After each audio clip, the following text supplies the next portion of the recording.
Welcome to An Author's Journey, where a prominent author chats with us about their journey as a writer. I'm your host, Joe Pizzo.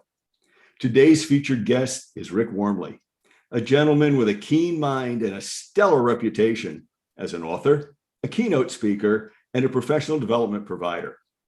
Furthermore, when you speak with Rick, you get his complete attention. He doesn't leave you in mid-sentence to move on to another conversation. He is indeed a gentleman. Rick's most popular books include Fair Isn't Always Equal, second edition, Metaphors and Analogies, Power Tools for Teaching Any Subject, Summarization in Any Subject, 60 Innovative Tech-Infused Strategies for Deeper Student Learning, second edition, and many more. Rick writes mainly for Stenhouse, AMLE, and ASCD. Occasionally, he'll write for affiliates, and he also does letters to the editor for community issues dealing with equity, grading, differentiation, building tenacity, motivation, and looking at the adolescent and the young adolescent and some of their problems and situations. Now, as I've mentioned earlier, Rick has a keen mind. He knows many things about many things, but he also recognizes the significance of the things he knows. I have sat in on his presentations, and the audience hinges on his every word. It is unique to find an author with both a quick wit and a deep understanding of subject matter that he is able very simply to connect in a wide variety of ways. Rick Wormeli, welcome to An Author's Journey. Wow, thank you very much, Joe. And may I just say, I'd like to sit and listen to you read the tax code, and I would find that engaging. What a wonderful voice. Thank you for this. Thank you. That's a nice compliment. Okay, we're going to begin the interview. This question is something that I like to ask all my guests. What's your motivation for writing? What brings you to the computer and gets those juices flowing? Well, I use writing a heck of a lot to sort out my own thinking. So like right now, I'm writing an article on critical race theory. And what does it really mean, for educators, K-12? And I want to sort my thinking. So I'm doing a ton of research. I'm reading other people's commentary, observations. I put together what I have already understood about it from several decades of it being just kind of in the ether out there. But now it's exploded and it's become very urgent in our conversations. And there is a rising toxicity, divisiveness in churches, family, neighborhoods, academics, legislatures, and so on. And a part of me rises to the occasion because of a sense of fairness and justice and wanting to, help remedy an injustice or be a part of a solution rather than being complicit in the perpetuation of any kind of, oppressive thing or diminishing of anybody else. But when I sit down to write, particularly nonfiction, I'm trying to figure out what I really know. And I love the discovery, the old writing tool of, sit down and write for 15 minutes. And then whatever you're writing at 15-minute mark, take that, lift it, and put that as the start of your new writing, because that's where a lot of that depth is. And I'm very much like that. I will also tell you that I'm a pretty immature writer. In other words, I write what I want to write about, what I'm in the mood to write about in the moment. And if somebody assigns me a writing, I will delay, I will put off if my heart isn't into it. So I think a big part of it is I'm going to bust, I'm going to pop if I don't sort out the thinking and put it in sentences. And I think I'm a better thinker, and doer and teacher for having written about something, having sorted it out in paper, and then I go off and do whatever it happens to be. Well, how much planning and revision goes into your writing? And does that revision process ever seem to take even longer than the initial process of writing down your thoughts? Well, I'm struck by Michael Crichton, who said, great books are never written, they're always rewritten.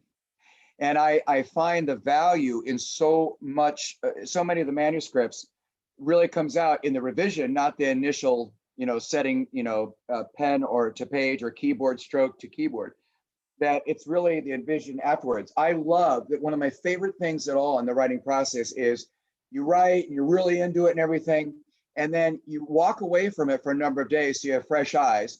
You're not caught in the vortex of subjectivity, blind to the limit, the weak writing here and there, or the overwriting, over there.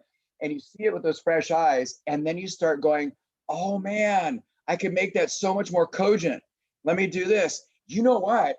This thing over here, that really should be moved up higher in the moment. And it makes far more sense. To me, that's puzzle solving.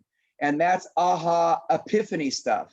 What often happens is I'm doing that, that second go around, and I go, oh, wait, I should have been talking more about this, or I need to bring in more of this thing over here. And I get other ideas and things to add to it. So I love that moment. The problem is if you tinker and over tinker and over tinker and over revise, and you never get it to a point where you're willing to let it go and have other people critique it, and get it out there. You're just playing with it over and over again. It's almost like you're in love with the idea of writing, but you really don't want to actually get it out there and and have somebody respond to it. But I think that's kind of the mode that I'm in most of the time, and that's what I find most valuable. And the revision process I love more than the original drafting process, even though of course you get excited. Now, you work a lot with teachers, I know, and a lot with administrators. And some of those teachers teach writing a lot more often than some of the others do. And sometimes it deals with personal style, it deals with curriculum, it deals with a whole bunch of things. Is there advice that you would give to writing teachers to say, I know that you do things this way, but have you ever tried looking at it another way? Yeah, I would say read John Warner.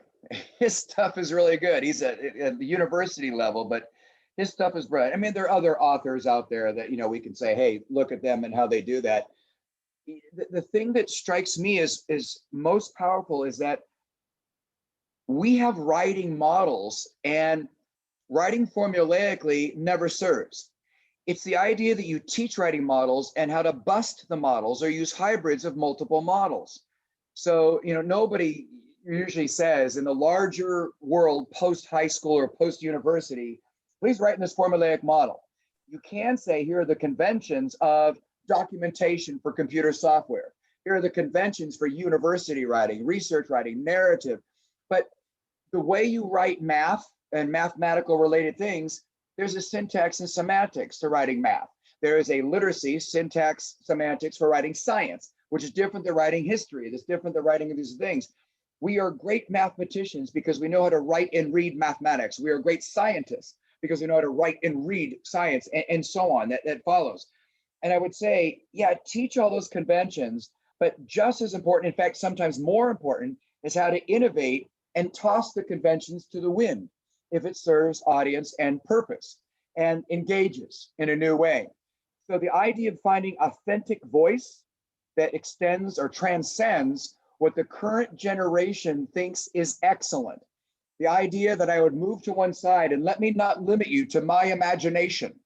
There are a lot of teachers in writing, let alone in some other subjects, who teach so the students get equal to them. But our goal ultimately is that the next generation surpasses us, not gets equal to us. And I am guilty of that. Earlier in my teaching of writing, and I've taught 5 different subjects at a variety of levels, but I have taught writing before, and get kids just equal to what I know and then say, time to take a test. No, it's see what I do with you, facilitating your journey as a launching pad, and you will achieve escape velocity, to kind of keep the analogy going there, and not just sit around and listen to your echo chambers. So let me expose you to a variety of mentor texts and let you see which one resonates. Take that, incorporate in your writing, and now here's some more mentor texts and authors. Take what you want of that to resonate, and eventually, with multiple exposures, you find your genuine voice, and now others will look to you for the mentor text and the inspiration for their own endeavor. It's interesting to approach writing that way. You and I think very similarly. And I've had students who do not follow the set procedure, the set formula. And I've pulled them to the side and said, look, you don't follow the rules and the regulations, but what you're doing is making perfect sense because I can see you in this piece. I can feel your feelings in this piece. And please don't let anyone ever tell you that you can't write this way. If they do, and I know grades are important, well, you learn how to write that way for that class, but you don't leave it behind you either.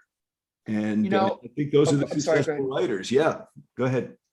Well, I was just going to say, I think that's a part of education is let me teach you how to take tests like timed writings, which are just ridiculous and abhorrent.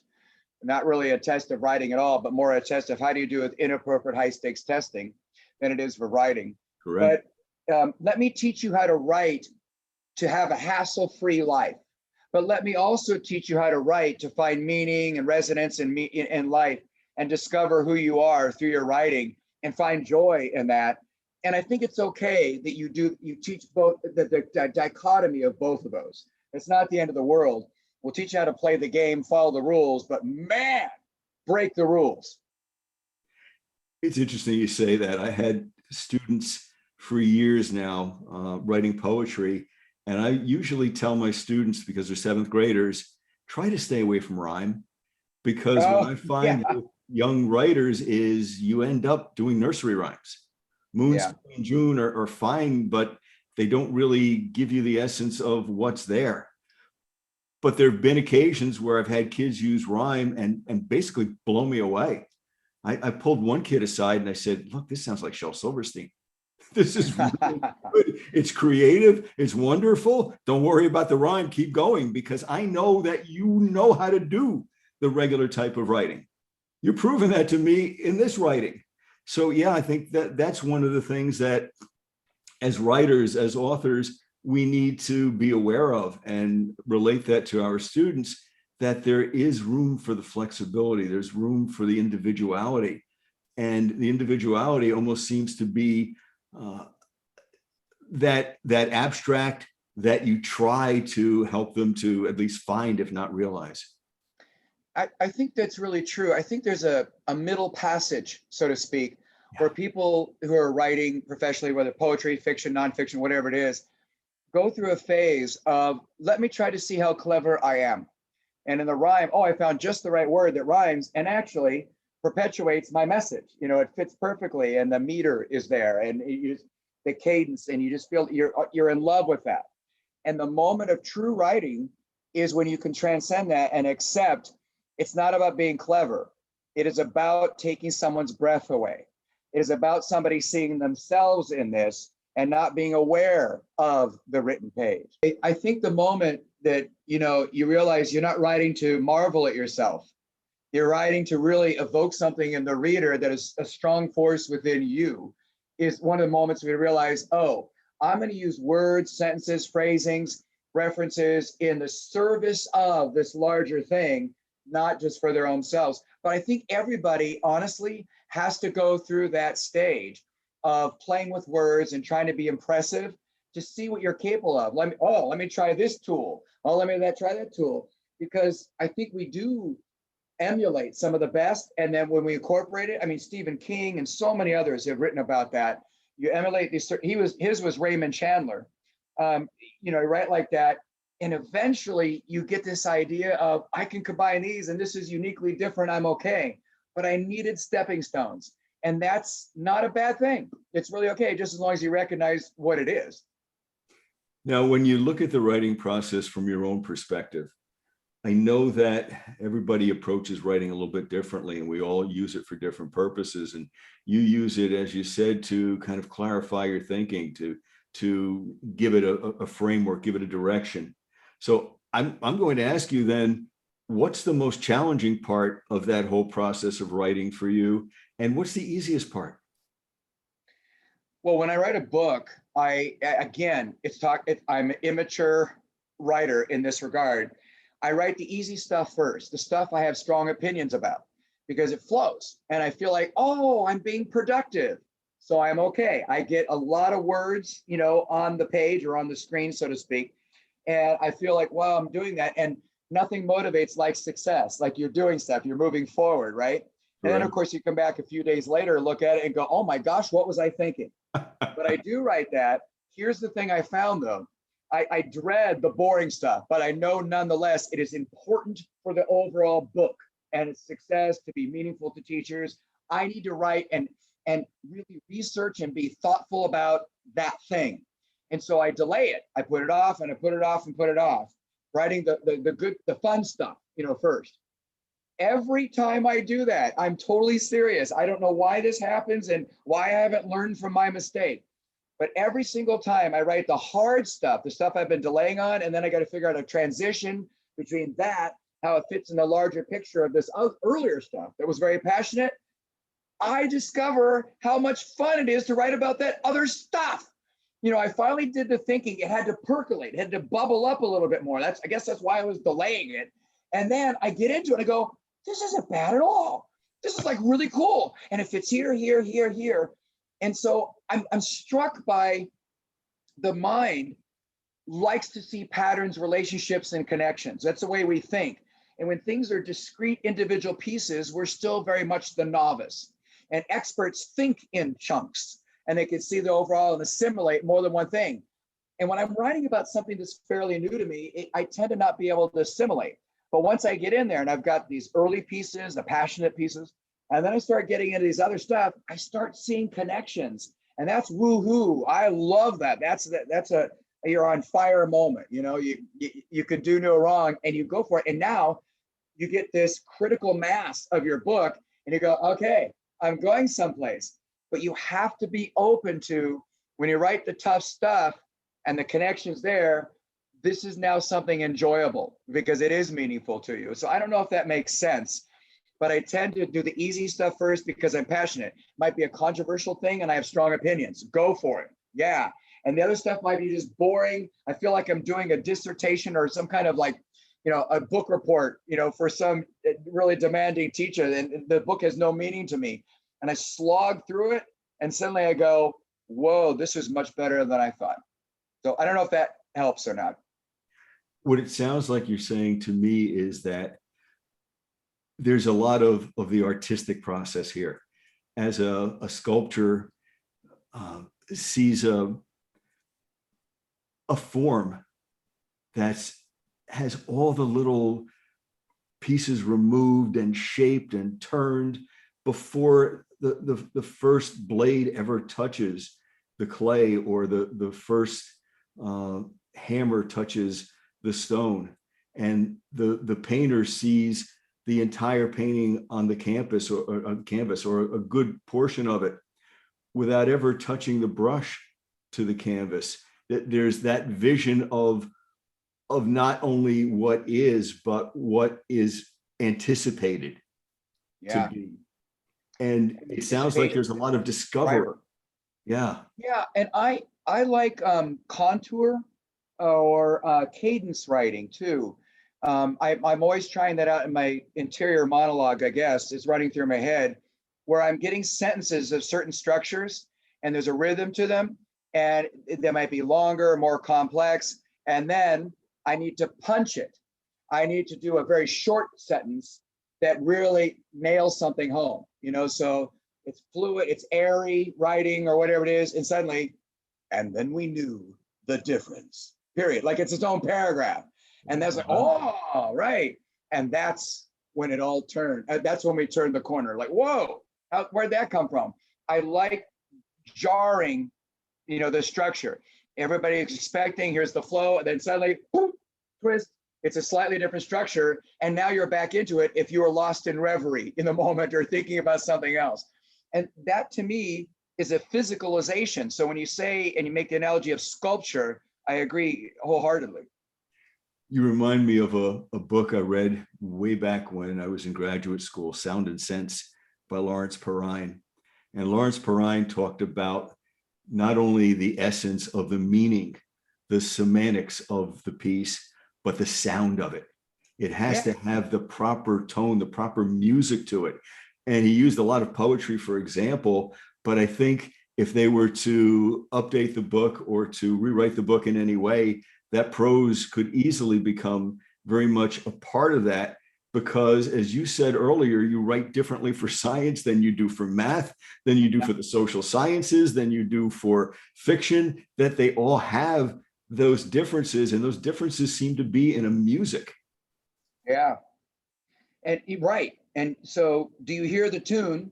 Do you choose to dance to the tune? Yeah. Or do you keep the tune, but then do a jazz riff on it that brings your voice and add something to it that wasn't already there? That's one thing people worry about a lot in education writing is, well, other people have said this, other people do this, and say, well, no, we haven't heard you and your version of that. So what am I adding to this that's uniquely Rick or brings a different perspective that would help somebody else? And in particular, to help somebody else see themselves doing it rather than me writing a memoir of me doing it.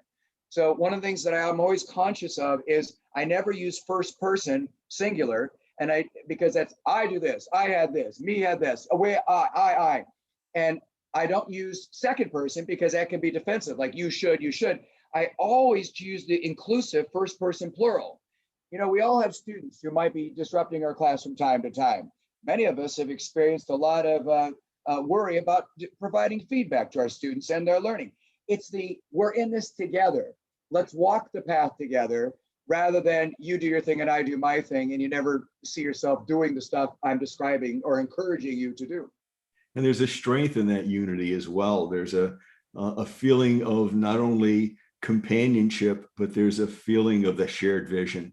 We talk a lot in leadership about shared vision, and it's powerful because it's shared, because you're doing this with the reinforcement, with the accompaniment of others. There's a whole ambiance for sitting and listening to a solo artist, but there's a different ambiance when you bring in different musicians and maybe you bring in different voices, and the sound changes and the technique changes. And as you said, the jazz is taking something off and doing the riff from your perspective. And I think what you say rings true. Well, I think it's like, when you're involved in writing groups, which I highly recommend. I've always had great success. And here in the Washington, D.C. area where I'm located, we have the Bethesda Writing Center and, other ones around the area. In Northern Virginia, Maryland, D.C., there's a lot of them. But it's also a shared vulnerability. I've been there with you. Let's walk together. This is scary, but let's, maybe if we do one little bit at a time, we can make something of it. And I think there's a lot of in me, but let alone other writers. Who am I to do this great thing?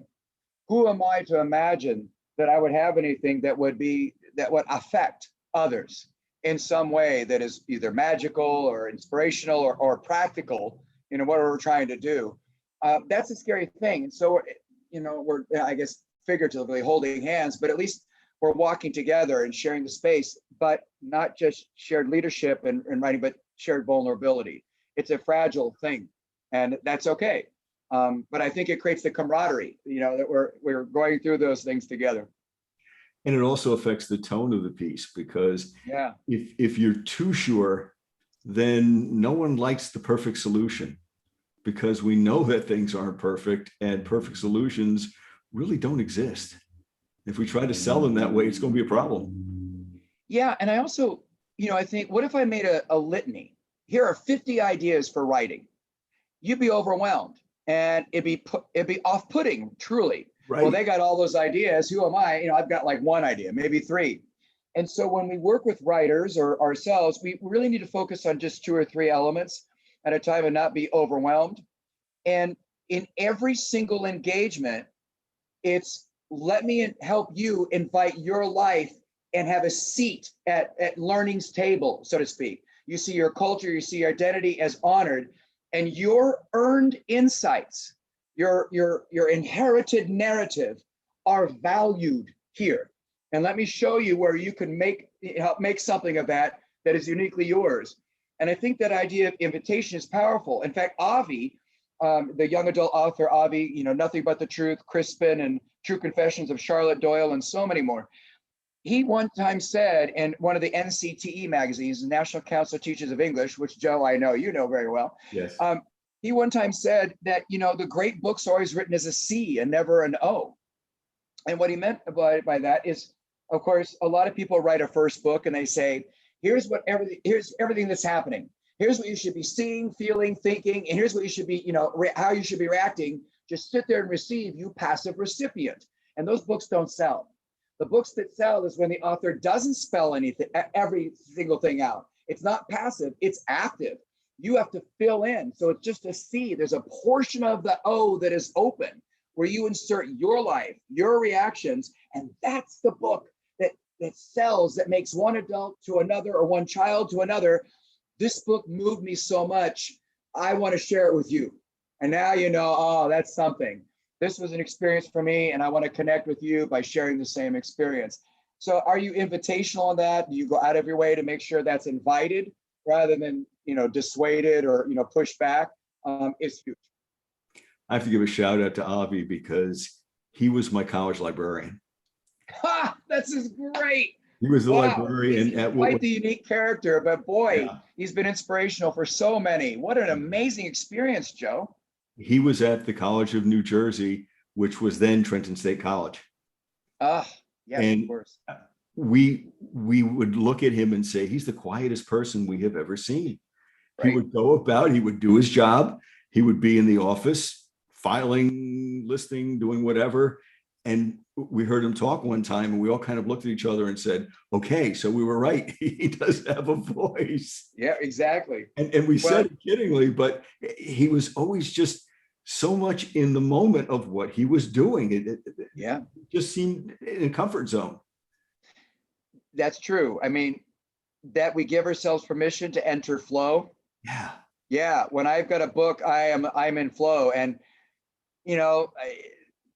family is important, and personal health is important. They make you the people that you are. Yes, so sir. we have to be mindful of that. But there have been plenty of times working on manuscripts where I've said, no, daddy's not available right now. I'm so sorry. Or to my wife, could you do this for the family because I'm on deadline, or I've just got this thing, and if I don't get it down, it's going to be lost. And because of their love, I've been able to pursue it. But boy, I am, as fast as I possibly can, I'm turning around and saying, okay, I'm all yours. Please go do what you want to do. I will take care of things here. And that's making a nice balance, which makes sense. Yeah. Well, I like that sense that there's a certain zeal, and every radar antenna you have as you go grocery shopping, as you go for a hike, is all revolving around the book that is rising in your subconscious. And you're thinking how to solve a particular challenge. And suddenly, when you're doing something else, the subconscious rises, you go, I've got that idea. Let me write that down real quick. So I'm a real big believer in long car trips, long walks, bike rides, folding the laundry, raking leaves, mowing the lawn, anything where it's just a repetitive act and you allow the creative self to rise. Agreed. Now, what inspires you as a writer? Is there something or someone that inspires you? I think for nonfiction and class and writing, and just, dang, I wish I had written that sentence. It's William Zinsser, Okay. Writing to Learn. I think it was 1988, and a series of editorials. Zinsser. Man, he was the one that sold me back in the mid 80s that you can write your way into an understanding of anything, and the eloquence and the respect for so many things about what she wrote was just beautiful. And it was one of the first times, as somebody who's in the adult world trying to write professionally, that I just said, that's just beautiful. It's just absolutely beautiful, even though it was, cogent and right to the point. It was about nonfiction. It just opened up a world. So I would say William Zinsser is one of the biggest ones. There are others. Is it Ellen Keene, I guess, who wrote quite a bit for NCT or Scholastic? I'm trying to think of a few others. There are people who combine sciences, archaeology, and history, and wonderful, fictionalized versions, like Walter Isaacson and David McCullough, things like that. That really, Ken Follett, is somebody who does that pretty well. It takes the history of things and kind of weaves it together and creates suspense. I mean, that's really inspiring too.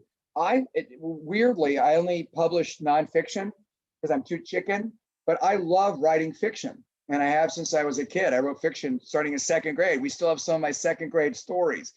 Okay. And I did all the reading, the Hardy Boys. I read every single Sherlock Holmes mystery. I mean, seriously, I have compendiums. I can smell the pages to this day of me with a flashlight under the blankets reading all the Sherlock Holmes, all of Sir Arthur Conan Doyle. And so, and many of the other ones. Ray Bradbury is at the top of my list of just gobsmacking. Wow, this is what I want to do. I want to really get into that. So reading people like that inspires me. And then I want to, give it a try, in the fiction here, but I haven't sent that stuff out. I still work on children's books. I have a grandson for the very first time, a grandchild. Congratulations. So I'm really tossing around ideas for early childhood books right now and trying to make them about his adventures as he explores the world and seeing the world from his eyes, not from cynical eyes or jaded eyes of those of us who've lived a little bit longer and gone through that. And what it would be like, especially in the world right now, because he was born during the pandemic. So how do I help him make the world his own and find hope in a role that's compassionate and competent and exciting in the world? It's something I think about. So that inspires me, but great writers inspire me. Like I got to tell you, when I want to write a manuscript for an article or a book, one of the first things I do is I go read somebody I really respect, totally different topic. It doesn't have to be anything related to it. It could be an editorialist for a newspaper I like, or somebody online, or just somebody who just rocks my boat as a writer. And I put that away.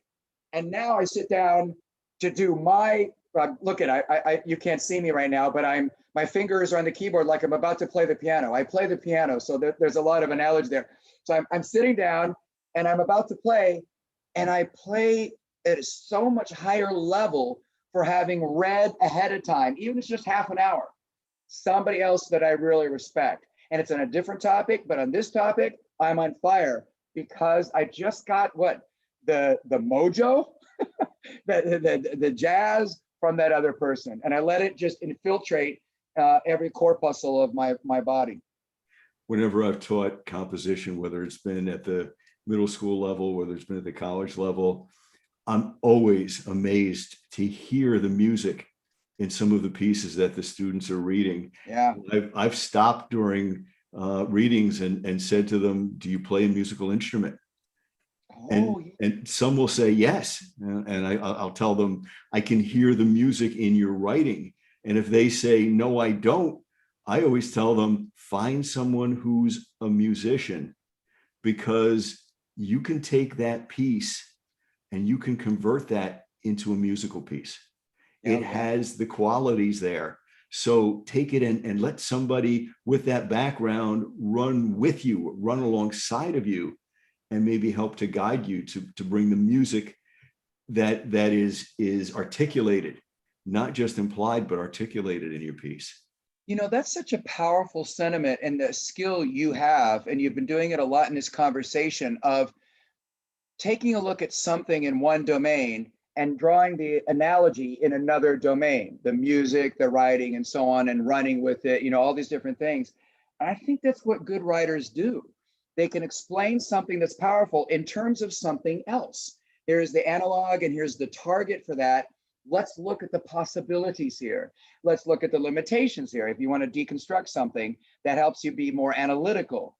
But I think that whole idea of cognitive linguistics of metaphor and analogy and all that stuff is really a gift. And of course, you have that quite well in hand. But that strikes me as something that writers do very well. Let me explain this. And I think a large part of our world, if you look at the quantum world and you look at technology and so on, we're now at a point where we can only explain abstract things in terms of metaphors and other abstract things. Whereas before, we would explain the brain like it was a computer. So we explain something abstract in terms of something we knew physically. But now that's changed. And so I'm explaining string theory or M theory or DNA. Do I explain it as a double helix, or do I explain it as a spider spinning its own web, which has actually been popular in some scientific circles?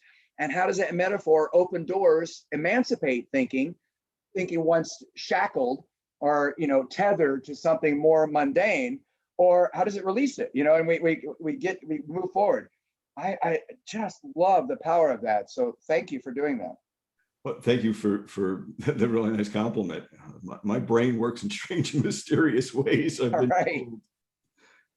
Now, I know as a writer, sometimes you and I both will write something and think, okay, that's fairly good. But there's that time when you write something and you sit back and say, I think I nailed it. I really think I got this one. How do you know when it's profound? What goes off Wow, that's a good question. in your mind? What tells you, boy, I've hit this one? I love, I think sometimes it happens when the reader knows the writer is in control of what's happening, that can have a profound impact. For example, every one of my articles, and as many as possible in the chapters in the books I write, there's an opening, there's an intro. And every ending of an article ties it back up to that opening in some really cool way.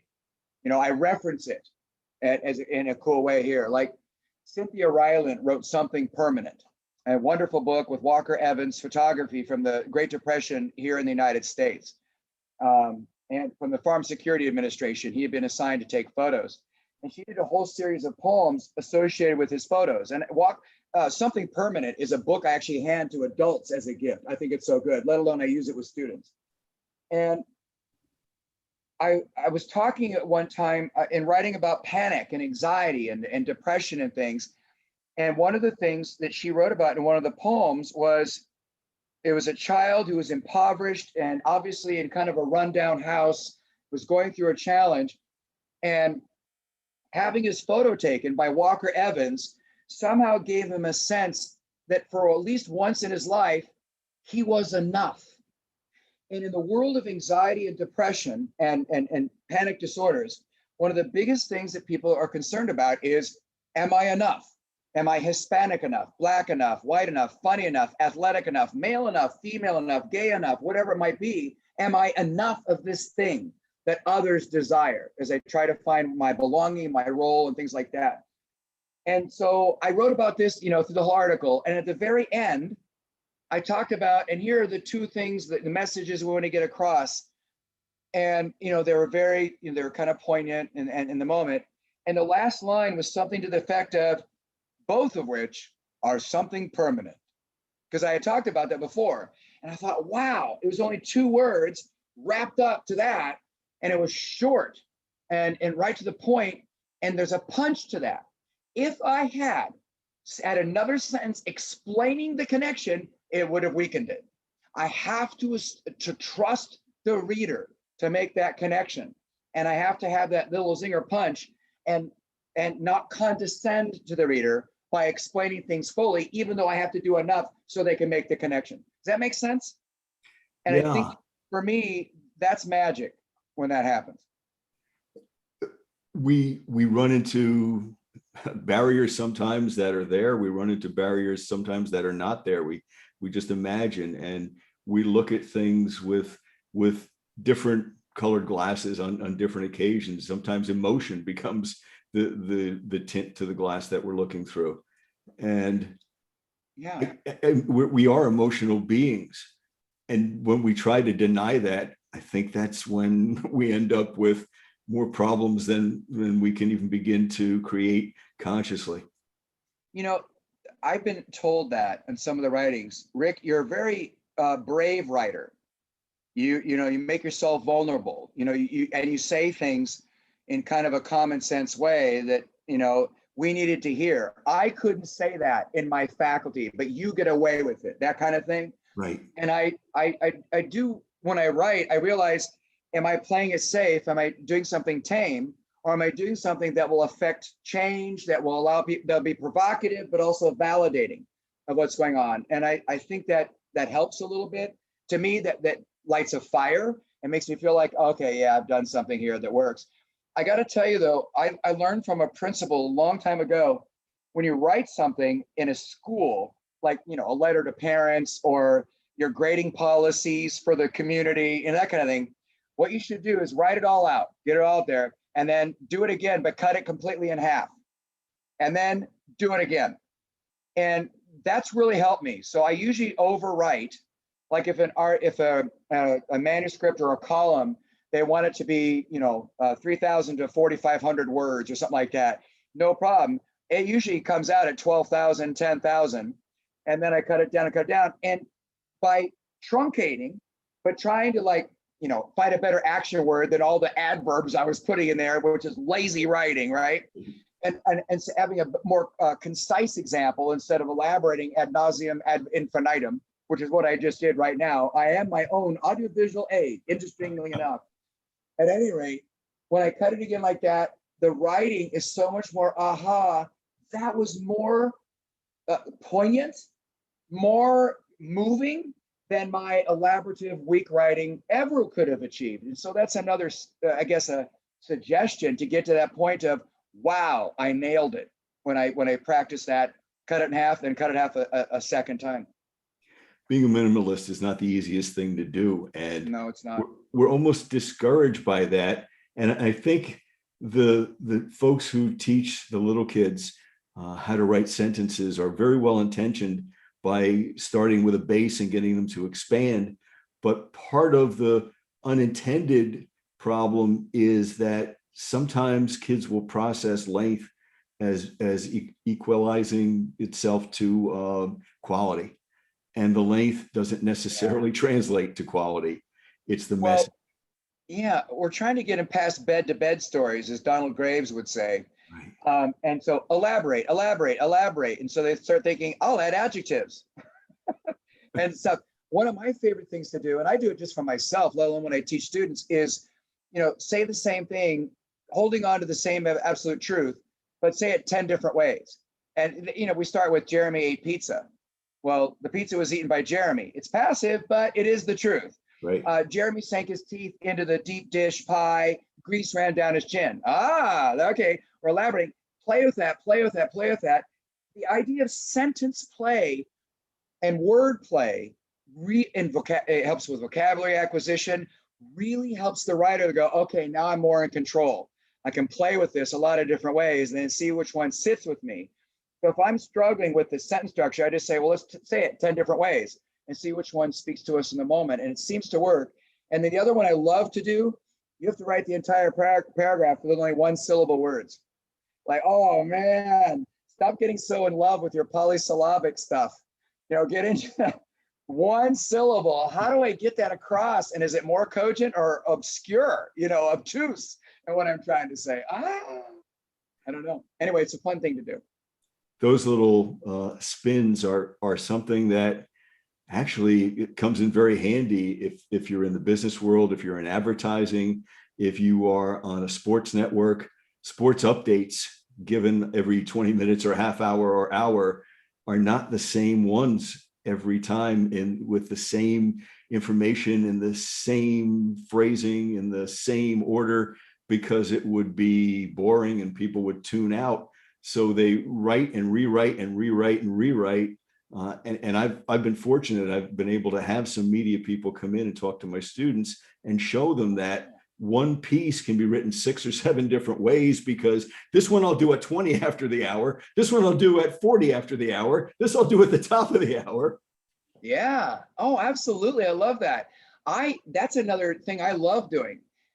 We used to have the museum, but now it's closed here in the Washington, D.C. area. But out in front, they would have all the major newspapers from all over the world. And it's fascinating to say, and you can do this now online. It's totally easy to do. But here's the news story from the UK, but here's the same one from China and Thailand, the United States and Australia. How does everybody put the different slant on it? Yes. To take a story and look at the different slants really opens it up for you too. Like, well, what is going to be your slant? Your version of this. And is it honoring, the truth, or is somebody paying that particular organization to slant it this way? And then you get into the media literacy and all that. But man, that's huge. That, I never want anybody in the writing to lack for an intelligent consumer savvy. Like when you read a scary story, you watch a frightening movie, you willingly suspend disbelief. And so you can enjoy it and be scared and have the adrenaline rush. Sure. So, what is the writer not saying is just as important as what the writer is saying. So I always want my students to know that they're being manipulated by the writer. And I know that as a writer, I enter into that relationship. I am manipulating you to this particular perspective. I know it. I want you to know I know it. It's helpful. It creates a genuineness. Rick, you've been very generous with your time, so I want to ask one more question before we Okay. wrap this up. There are folks who are listening to the two of us chat, and on your own author's journey, I'm sure that you have picked up little tips and hints along the way. And there are those who say, gee, I wish I could write the way Rick does. I wish I could be as prolific as Rick does. Maybe there's some advice he can give me. Is there something you would tell the writer out there who wants to be a successful writer, whether it's of educational matter, whether it's fiction? I know there's no secret sauce, but is there something that maybe can help to at least get them started? Well, I got to tell you, I think learning words for their own sake, I'm just going to learn 5 words a week, increase your reading power from Reader's Digest. But just learning words for their own sake is huge because you have to have dexterity. Otherwise, you don't think of any other way that's unique and fresh to say it. So the idea of developing dexterity just by simply using words, and then make sure you use those words in real life, in conversation, because you're trying on the clothing, Goldilocks, to see if it's too tight or too loose. If it gets the response you want, now that's a part of your lexicon or your vocabulary that's just great. Another thing, and this is going to sound really weird because it's what everybody says, I cannot emphasize enough, read in the genre in which you want to write. You really need to do that. There's not an easy shortcut in that.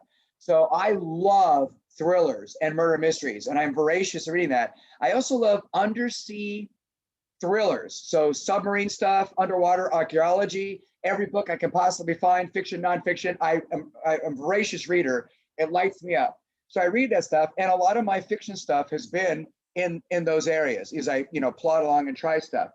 So if I'm going to write for education or a technical manual or whatever it is, I'm going to read a lot in that field to see the cadence, the rhythms, the things that people talk about. How do I invite them in and give examples? I'm going to quote a lot of students and teachers because people like that, in education articles. And the other thing I would just say real quickly, as you can see you can't see behind me. If you could see me, behind me, there's a whole bunch of bookshelves. Yes. And about a third of those books, and there's a couple hundred behind me, just so you know, a third of them are books on how to write in a variety of genres. Like, how do you create historical authenticity in fiction? There's a couple of books on that kind of thing. What do forensic crime scenes really need to have? Let's learn from the experts before you incorporate forensics in your murder mystery, that kind of thing. And I think it's really easy to get lost in the romance of writing. And the thing that really matters is you write. So don't get lost in reading books or writing so much as get the darn word on the screen or the word on the paper, whether it be a legal pad, which is where a lot of people still love to write, or it be typing it out. Do that. Just start writing. And you know what? Even if it's nonsense and garbage, eventually the little nuggets start coming out, and you might even marvel and go, where did that come from? I like that very much. I'm going to lift that out as a nugget and save it for something down the road because that speaks to me. I think that people get lost. I'm going to write for publication, and they study all these magazines about it, and then they don't sit down and do it. The most intense part, the most enjoyable part, but the most awful part, I know it's 2 different feelings of the same moment, right? Is sitting down and getting the words on screen or paper. But man, does it help you continue?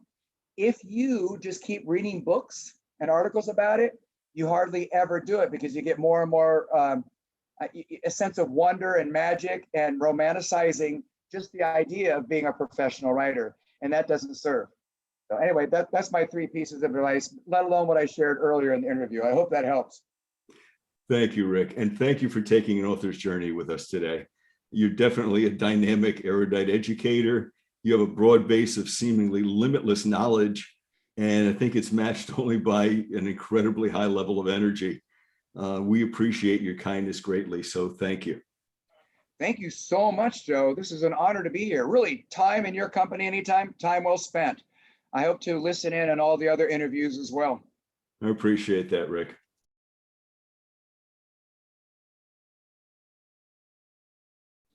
Well, that concludes our journey for this day. Tune in again for more conversations with more authors of interest. For an author's journey, I'm your host, Joe Pizzo. Have a wonderful day.